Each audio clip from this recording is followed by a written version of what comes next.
ലോക ഫുട്ബോളിൻ്റെ മഹാവേദിയിൽ അവസാനവട്ടം പന്ത് തട്ടാനായിട്ട് അവർ വരികയാണ്. The last dance. യെസ്, ഫുട്ബോളിൻ്റെ ചരിത്രത്തിൽ ഏറ്റവും അധികം വേൾഡ് കപ്പുകൾ കളിക്കുന്ന താരങ്ങളായിട്ട് അവർ മാറും.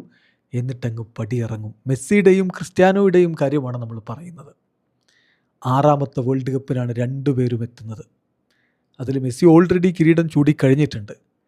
ഇത്തവണ 41ാമത്തെ വയസ്സിലും ആ സ്വപ്നവും കൊണ്ടുവരുന്ന ക്രിസ്ത്യാനോക്ക് അതിന് സാധിക്കുമോ എന്നതാണ് കണ്ടറിയേണ്ടത്. ഏതായാലും അവർ രണ്ടുപേരും അവസാന വേൾഡ് കപ്പ് കളിക്കുകയാണ്. അവർ മാത്രമല്ലെന്നേ, ഒരു പിടി മഹാരഥന്മാരായ താരങ്ങൾ, നമ്മെ വിസ്മയിപ്പിച്ച താരങ്ങൾ പടിയിറങ്ങുകയാണ്. ഒച്ചോവയെ നിങ്ങൾക്കറിയില്ലേ?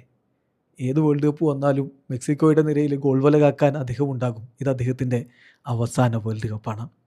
ലൂക്കാ മോഡ്രിച്ച് 2018 ലോക കിരീടത്തിന് തൊട്ടരികിലെത്തിയതാണ്.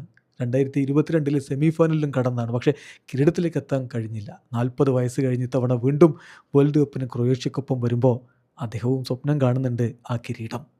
പിന്നെ നെയ്മർ ജൂനിയർ പറയുമ്പോൾ ഇവരുടെ പ്രായമൊന്നുമില്ല. പക്ഷേ ഇനിയിപ്പോൾ ഒരു വേൾഡ് കപ്പിന് കൂടി നെയ്മർ ഉണ്ടാകുമെന്ന് ഇപ്പോഴത്തെ അദ്ദേഹത്തിൻ്റെ ഫിസിക്കൽ കണ്ടീഷൻ വെച്ച് പറയാൻ വയ്യ. അതുകൊണ്ട് ഫുട്ബോൾ മൈതാനങ്ങളിൽ ആരാധകരെ ത്രസിപ്പിച്ച മാന്ത്രിക നീക്കങ്ങൾ കൊണ്ട് അവരുടെ ഹൃദയങ്ങളിലേക്ക് ചേക്കേറിയ അവരുടെ പ്രിയപ്പെട്ട സുൽത്താൻ എന്ന ആരാധകർ വിളിക്കുന്ന നെയ്മർ ജൂനിയർക്കും ഇത് അവസാന വേൾഡ് കപ്പാണ്. എത്ര ദൂരം പോകാൻ പറ്റും ബ്രസീലിൽ നിന്നറിയില്ല. പക്ഷേ മാന്ത്രിക നീക്കങ്ങളുമായിട്ട് നെയ്മർ ഉണ്ടാവും അവരുടെ കൂടെ.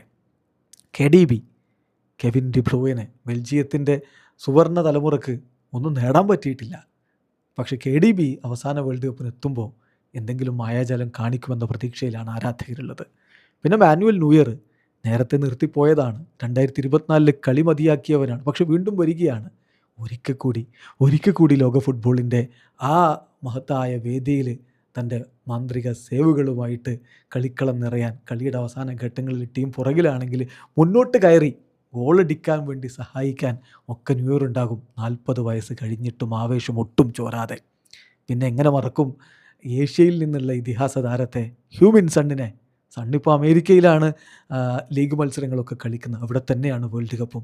സൗത്ത് കൊറിയ എത്ര ദൂരമെന്നറിയില്ല. പക്ഷേ സണ്ണിൻ്റെ മായാജാലം ഈ വേൾഡ് കപ്പോടുകൂടി അവസാനിക്കും.